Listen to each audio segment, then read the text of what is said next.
Hello student and aspirants, সাফল্যের চাবিকাঠি YouTube চ্যানেলে প্রত্যেককে ওয়েলকাম।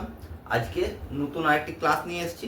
সেটা কিসের উপর? না অ্যানসিয়েন্ট হিস্ট্রি বা প্রাচীন ভারতের ইতিহাসের উপর। ঠিক আছে, অ্যানসিয়েন্ট ইন্ডিয়ান হিস্ট্রির উপর। অ্যানসিয়েন্ট ইন্ডিয়ান হিস্ট্রির আমি লাস্ট ক্লাসে কি পড়েছিলাম সেটা হচ্ছে সিন্ধু সভ্যতা। এই চ্যাপ্টারটা আমি শুরু করেছিলাম, একটা ক্লাস করেছি সিন্ধু সভ্যতা। যেহেতু সিন্ধু সভ্যতা এখান থেকে প্রশ্ন প্রত্যেক পরীক্ষাতে আসে এবং ডিটেলস একটু জানতে হয়, তার জন্য একটা ক্লাসে এটা কমপ্লিট করা সম্ভব নয়, দুটো তিনটা ক্লাস লাগে। তাহলে আজকে সিন্ধু সভ্যতা বা ইন্দাস ভ্যালি সিভিলাইজেশনের দ্বিতীয় ক্লাসটা মনোযোগ সহকারে দেখো। ঠিক আছে, তোমরা উপকৃত হবেই। আর এখান থেকে কিন্তু পরীক্ষার প্রশ্ন আসবে, ক্লাসটা স্কিপ করবে না, না স্কিপ করে পুরো ক্লাসটা দেখো। আর যারা চ্যানেলটা এখনো সাবস্ক্রাইব করনি চটপট সাবস্ক্রাইব করে দাও আর বন্ধুদের মাঝে শেয়ার করে দাও। চলো তাহলে শুরু করছি আজকে ক্লাসটা। দেখো, আমি আগের ক্লাসে বলেছিলাম যে যেসব সাইটগুলো আছে, ঠিক আছে, আইভিসি বিভিন্ন যে সাইটগুলো আছে, ঠিক লোকেশনটা কোনখানে বলেছিলাম না ইন্ডিয়া আর পাকিস্তান। বর্তমানে ইন্ডিয়া এবং পাকিস্তান যে জায়গায় অবস্থিত, ঠিক পাঞ্জাব, গুজরাট, রাজস্থান, এই যে বর্ডার এলাকাতে পাকিস্তানের কিছু অংশ আছে, ইন্ডিয়ার কিছু অংশ আছে। এবং এই সাইটগুলোকে আমি দুটো ভাগে ভাগ করেছিলাম। লাস্টের দিকে বলেছিলাম যারা আগে ক্লাসটা দেখোনি তারা ওই ক্লাসটা আগে দেখে নাও। ঠিক আছে, কি ভাগ করেছিলাম না পাকিস্তানে অবস্থিত কিছু সাইটের কথা বলেছিলাম আর ইন্ডিয়াতে অবস্থিত কিছু সাইটের কথা বলেছিলাম। তাহলে আজকের ক্লাসে আমি পাকিস্তানে অবস্থিত যতগুলো সাইট আছে সমস্ত সাইটগুলো আজকে আমি তোমাদের কমপ্লিট করে দেবো। আর নেক্সট ক্লাসে ইন্ডিয়াতে অবস্থিত যে সাইটগুলো আছে সেগুলো কমপ্লিট করবো। তাহলে পাকিস্তানে অবস্থিত প্রত্যেকটা সাইট যেগুলো আমি আজ প্রত্নতাত্ত্বিক স্থানগুলো আজ পড়াবো সেগুলো প্রত্যেকটাই বর্তমানে পাকিস্তানে অবস্থিত। ক্লিয়ার? দেখো, তাহলে প্রথম যে প্রত্নতাত্ত্বিক স্থান পাকিস্তান লিখে দিচ্ছি, পাকিস্তানে অবস্থিত এগুলো সবগুলো, তার নাম হচ্ছে Harappa. Very very very important. Harappa এবং মহেঞ্জোদারো এই দুটো প্রত্নতাত্ত্বিক স্থান ইন্দাস ভ্যালি সিভিলাইজেশনের মোস্ট ইম্পর্টেন্ট। তাহলে হরপ্পা যে প্রত্নতাত্ত্বিক স্থান আছে তার থেকে আমার কি কি জানতে হবে না, হরপ্পা সভ্যতা এক্সকেভেশন কে করেছিল বা আবিষ্কার কে করেছিল? তার নাম হচ্ছে দয়ারাম সাহানি। ক্লিয়ার? এটা পরীক্ষায় আসে কিন্তু, ভালো করে দেখো, প্রত্যেকটা এক্সকেভেটরের নামে কিন্তু জানতে হবে, এগুলো পরীক্ষা আসে। তাহলে হরপ্পা সভ্যতা আবিষ্কার করেছিল দয়ারাম সাহানি 1921 খ্রিস্টাব্দে। ক্লিয়ার? খাতাতে নোট ডাউন করো এগুলো, এখান থেকে প্রশ্ন আসবে।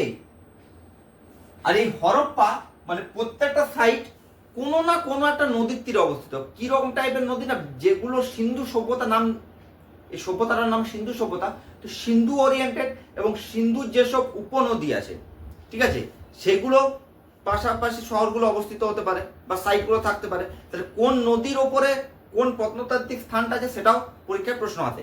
তাহলে রাভি নদী, রাভি হচ্ছে সিন্ধুর একটা উপনদী, জিওগ্রাফি ক্লাসে আমি তোমাদেরকে পড়িয়েছি। ঠিক আছে, তাহলে রাভি নদী তীরে হরপ্পা অবস্থিত। তাহলে যদি পরীক্ষায় প্রশ্ন আসে হরপ্পা যে সাইটটা সিন্ধু সভ্যতার, সেটা কোন নদীর তীরে অবস্থিত? না রাভি নদীর তীরে। এরপর দেখো এই হরপ্পাতে কি কি পাওয়া গেছে সেটা আমি এখানে লিখেছি। কি কি না, 2 সারি যুক্ত 6টি গ্রেনারি বা শস্যাগার।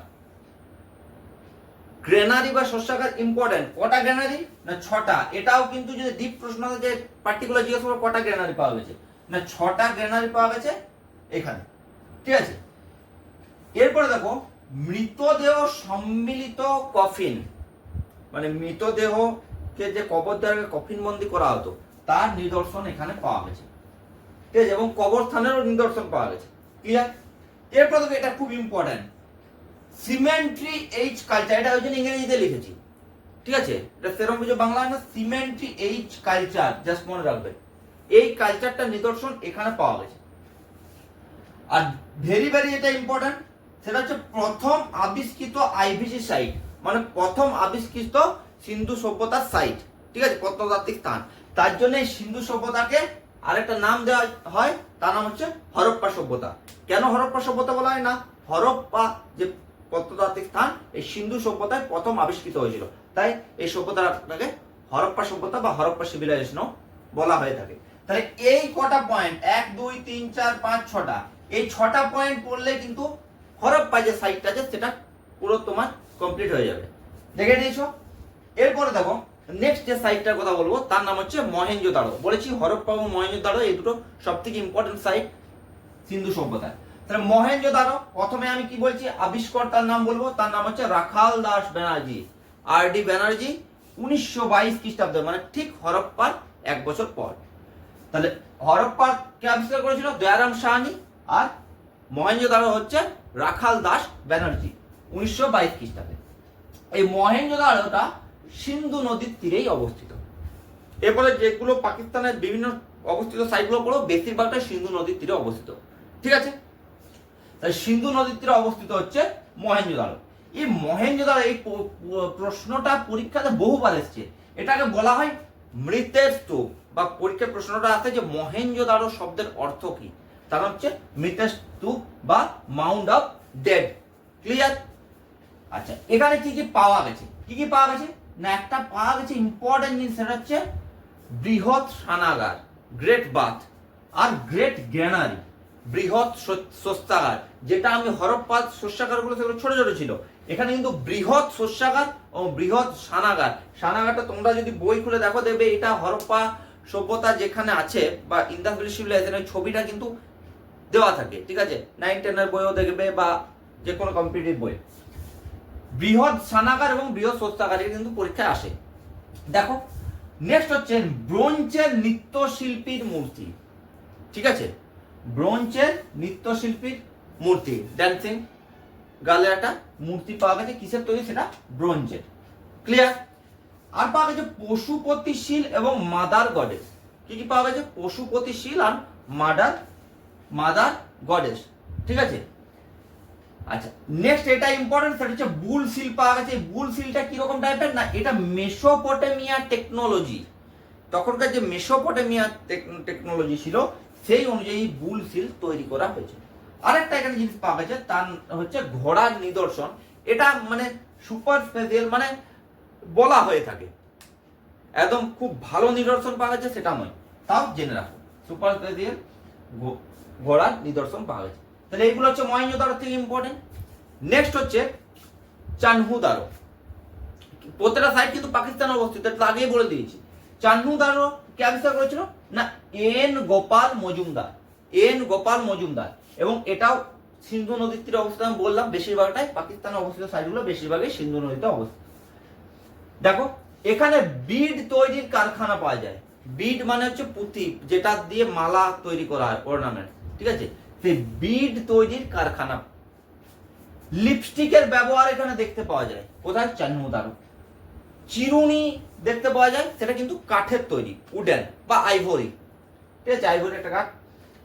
আর এটা খুব ইম্পর্টেন্ট, কারণ হচ্ছে এটা একমাত্র সাইট, অনলি লিখে রাখি ওই জন্য, একমাত্র সাইট যেখানে উইদাউট সিটাডাল। আগের ক্লাসে বলেছি সিটাডাল কি, মানে সিটাডাল হচ্ছে যেটা উঁচু স্থানে থাকতো, যেখানে আমার আধিকারিকরা থাকতো তাকে সিটাডাল বলে, আর নিচে সাধারণ মানুষ থাকতো লোয়ার সিটাডালে, ঠিক আছে? তাহলে একমাত্র চানহুদারোতে কোনো সিটাডাল ছিল না। হরপ্পার যতগুলো সাইট বা ইন্দাস ভ্যালি সিভিলাইজেশনের যতগুলো সাইট আছে তার মধ্যে একমাত্র চানহুদারোতেই কোনো সিটাডাল ছিল না। এটা ভেরি ভেরি ইম্পর্টেন্ট। ক্লিয়ার? আচ্ছা, তা তিনটে হয়ে গেল, আর তিনটে আছে যেগুলো পাকিস্তানে অবস্থিত, সেই তিনটে সাইট দেখো। নেক্সট হচ্ছে কোটিদিজি, KOTIDIGAI, কোটিদিজি। এটা কে আবিষ্কার করেছে? ঘুরি এবং ফজল আহমেদ। এটাও সিন্ধু নদীর তীরে অবস্থিত। এখানে কি কি পাওয়া গেছে? এইগুলো ভেরি ভেরি ইম্পর্টেন্ট হচ্ছে কি কি এখান থেকে প্রত্নতাত্ত্বিক নিদর্শন পাওয়া গেছে, এগুলো কিন্তু পরীক্ষা আসে, ভালো করে দেখো।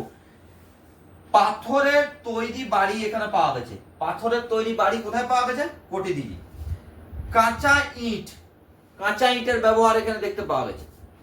আর পাওয়া গেছে ব্রোঞ্জ, শুধুমাত্র গয়না তৈরিতে এখানে ব্যবহৃত হয়েছিল। কোটিদিজিতে ব্রোঞ্জ শুধুমাত্র গয়না তৈরিতে ব্যবহৃত, অন্য কোনো কিছুতে ব্যবহৃত হয়নি। ক্লিয়ার? বোঝা গেছে? এরপরে সাইড হচ্ছে 5 নাম্বার, তার নাম হচ্ছে আমরি, ঠিক আছে? আমরিটাও ঘুরি এবং ফজল আহমেদ, যেটা কোটিদিজি যারা আবিষ্কার করেছিল তারা এক্সকাভেট করেছে। এটাও সিন্ধু নদীর তীরে অবস্থিত। এখানে খুব একটা ইম্পর্টেন্ট জিনিস পাওয়া গেছে, তার নাম হচ্ছে যজ্ঞকুণ্ড, ঠিক আছে? তার নাম হচ্ছে ফায়ার অল্টার্স বা যজ্ঞ কুণ্ড। এখানে পাওয়া গেছে কোথায়? আমৃতে। পরবর্তীকালে যে ইন্ডিয়ান যে অবস্থিত সাইটগুলো পড়বো সেখানেও দেখবে ফায়ার অল্টার্স অনেক জায়গায় পাওয়া যাবে। আর এখানে সব থেকে ইম্পর্টেন্ট যেটা পরীক্ষায় আছে কোনটা না, এখানে কৃষ্ণসার হরিণ দেখতে পাওয়া গেছিল বা নিদর্শন দেখতে পাওয়া গেছিল নয়, নিদর্শন পাওয়া গেছিল। আর গন্ডার রাইনোসরাসের নিদর্শন পাওয়া গেছে কোথায়? আমৃতে। ক্লিয়ার? লাস্ট যেটা পাকিস্তানে অবস্থিত সাইট তার নাম হচ্ছে সুক্তগেন্দার। Very very important. এটা আবিষ্কর্তা কে ছিলেন? এস্টিন ও জর্জ ডেলস। ঠিক আছে, এস্টিন ও জর্জ ডেলস। ক্লিয়ার? এইটা দোস্ত নদীতে তীরে অবস্থিত। ঠিক আছে, দোস্ত নদীর তীরে অবস্থিত। যেটা আমি বলেছিলাম না যে তোমার পূর্ব পশ্চিম উত্তর দক্ষিণে কতটা বিস্তৃত ছিল সিন্ধু সভ্যতা, যেটা পশ্চিম দিকে বিস্তৃত সেটা লাস্ট রিভারের নাম কি ছিল? দোস্ত রিভার। আগের ক্লাসটা দেখো, যারা দেখেছো তারা আশা করি বুঝতে পারছো যে আমি আগের ক্লাসে বলেছি। সেই দোস্ত নদীর তীরে অবস্থিত হচ্ছে সুক্তগেন্দা। ক্লিয়ার? ব্যাবিলনের সঙ্গে বাণিজ্যের সম্পর্ক ছিল সুক্তগেন্ডার সাইটের। ব্যাবিলন মানে মিশরীয় সভ্যতা, ব্যাবিলন। ঠিক আছে, তাহলে ব্যাবিলনের সঙ্গে বাণিজ্যের সম্পর্ক ছিল সুক্তগেন্ডার। এখানে তামার কুঠার, মাটির চুড়ি এবং মৃৎশিল্পের নিদর্শন পাওয়া গেছে। মাটির তৈরি চুড়ি দেখতে পাওয়া যায়, আর তামার কুঠার মানে মাটির তৈরি মানে এখানে মৃৎশিল্প দেখতে পাওয়া যায়। ক্লিয়ার? লাস্ট যেটা সেটা ভালো করে দেখো, সেটা হচ্ছে এখানে বন্দর ছিল, কিন্তু যখন এক্সকেভেট করা হচ্ছে তখন সেখানে বন্দরের নিদর্শন পাওয়া যাচ্ছে না। কেন না, বিভিন্ন প্রত্নতাত্ত্বিকবিদ মনে করেন যে সমুদ্রে এটা আপলিফমেন্টের জন্য, সি এর আপলিফমেন্টের জন্য ওই বন্দরগুলো ডুবে গেছে নিচে, যেটা তার জন্য দেখতে পাওয়া যায় না। মানে ডাইরেক্ট কোনো কিন্তু এভিডেন্স পাওয়া যায়নি। এভিডেন্স কোথায় পাওয়া গেছে না, ইন্ডিয়াতে অবস্থিত একটা সাইট তার নাম হচ্ছে লোথাল। যে লোথালে কিন্তু বন্দরের এভিডেন্স, একদম ডাইরেক্ট বন্দরের এভিডেন্স পাওয়া গেছে, যেটা একদম নষ্ট হয়ে যায়নি, মানে বিলুপ্ত হয়নি। এটা কিন্তু বিলুপ্ত হয়ে গেছে, মানে প্রত্নতাত্ত্বিকবিদরা মনে করছে যে সমুদ্র খেয়ে নিয়েছে। ক্লিয়ার? তাহলে ছটা যে প্রত্নতাত্ত্বিক স্থানের কথা বললাম, যেগুলো সবগুলোই পাকিস্তানে, বর্তমানে পাকিস্তানে অবস্থিত। ঠিক আছে, সেই সাইটগুলোর থেকে যা যা ইম্পর্টেন্ট, যা যা সমস্ত কিছু আমি তোমাদেরকে বলে দিলাম। খাতায় ভালো করে নোট ডাউন করে নাও। আমি সরে যাচ্ছি, প্রয়োজন হলে স্ক্রিনশট নিয়ে নাও, তারপর খাতায় নোট ডাউন করে নেবে।